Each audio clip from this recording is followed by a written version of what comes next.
the other thing I wanted to say is really for me, and I don't know, maybe a lot of other people, it's what goes down the drain. Yes, I was going to say, we talked, in the beginning about how clean beauty's become popular, and there's kind of like at least 3 big reasons, maybe 4 that I can think of. One of them is cruelty-free. That's been kind of, the awareness of that came around kind of quite a while ago, and I think most everybody is like, no, I'm not standing for testing on animals. Right, of course. Yeah. And then there's the health piece of it. And we've just talked a ton about that and how it's, a diet for your body, and everything that you're putting on your skin, it's going straight in and it impacts your health. Yes. And then there's this other big bucket, which is the environment. And I say maybe a 4th because also ethically produced stuff, which we might be able to circle back around to. But let's talk a little bit about the environmental aspect of clean and green beauty. I mean, it's big. It is. That's how I came to become a green makeup artist. It didn't start with my health or the macro, or rather the micro.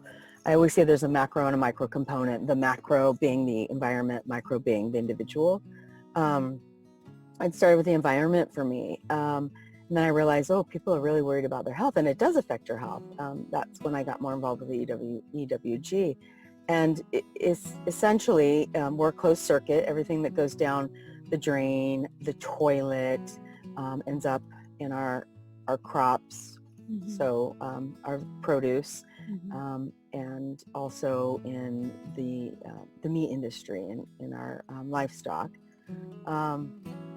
And it's just, and it also, so you eat those things, but it also pollutes our streams in a way that some of it's bioaccumulative and you can never get rid of, and persistent, and is ruining changing our wildlife or marine life, both. So that's just not good. Right. It's really not good. We can't have a sick planet. If you have a sick planet, you have sick individuals. So it's closed circuit. You have to think. Used to be crypt to cradle or cradle to crypt, but now it's cradle to cradle. You have to think cradle to cradle. And so for me, that's super important, which leads to the 4th area that you're saying is something sustainably produced. And that's, for me right now, that's my hot issue. I really want things that are sustainably produced and sustainable. So in my life, and then also with my products, so with Earthling, right now we're using a plastic jar, a little plastic pot, and I really want glass.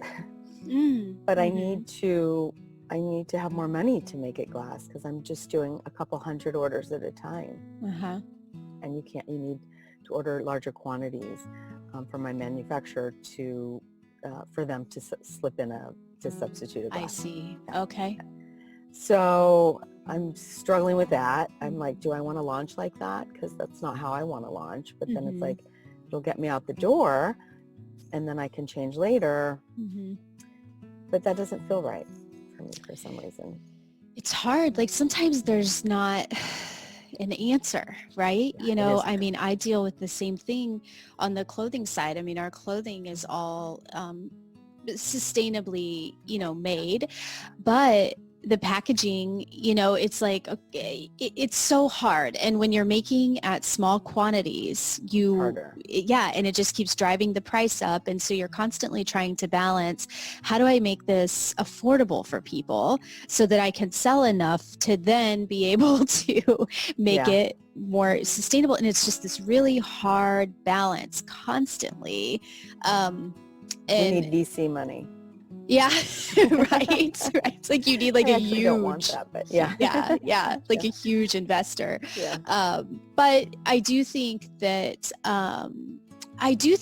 packaging is something that more and more people are waking up to, like, oh my gosh, this is not good. The single-use plastics are just so bad, and we all want to find a different solution. So I'm hoping that with suppliers that's changing too. Like on the clothing side, they've started, lots of people now make compostable bags to send the clothing in, so that. It's changing. Yeah, I'm looking at printing our labels on recycled paper.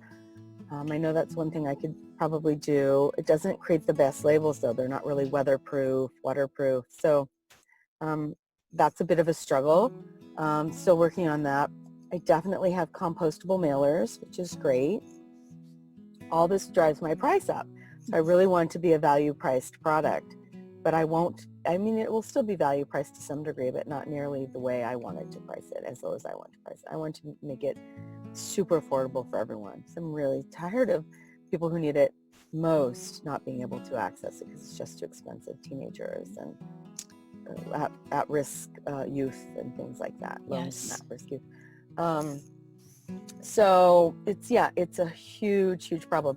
We did do away with boxes. We have no boxes. Okay.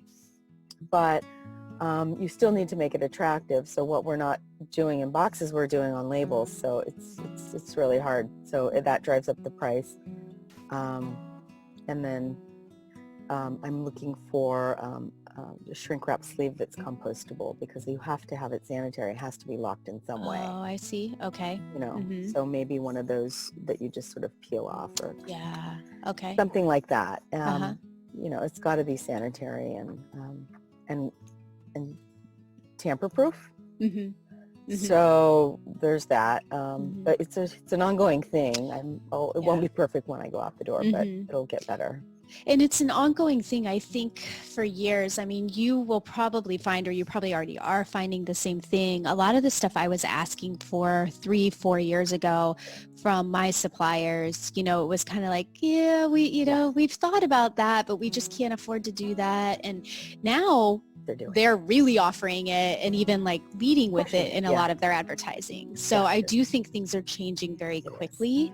And really all we can do is what is within our power right now to do, right? So we're trying our best and doing what we can with it. And I know that in one of the other interviews, actually with the girl who does the clean acne treatment, she mentioned how they've started reusing the bottles like for travel bottles and stuff like that. So there's also we with every like single-use plastic, it's just like you cringe as you stick it in the recycle bin, and so any of those things that we can reuse, there's so many DIY things you can make and stick it in there. I mean, just that's little a great idea, ways Brandy. I love that. Try to cut it down a little bit, right? Yeah, no, that's a great idea. We might do, if we have to go out with plastic, I'm going to do a pre-sale, and if I can pre-sale enough, we might be able to switch to glass. Either way, I'd love it to do a DIY or a recycling program. So if we have to go out with plastic, we'll definitely have a recycling program. We kind of need more products to do that. You can't just be like, because my product will last 6 months to a year. Okay. So, and you really, to have a successful recycling program, you need like 3 to 5 products to mail back. And then you get like a free product or something. I see. Okay. That's how most successful ones are ran. Mac does it like that. I think Fresh, or is it Lush? It's Lush. Okay. Feel bad for getting that wrong, but there's some others that do successful recycling programs, and I think that's great. It's something. But even if we did glass, I would probably want to do that. But I love the DIY idea because we could teach people how to use, because it's a little pot and you could use it for, and I use it as a makeup artist. I repot things all the time. Okay. But that's a great idea for travel. Yeah. So maybe we can do some DIYs and try to educate people about reusing if we can't do what we want. So yeah. That is a great idea. Yeah.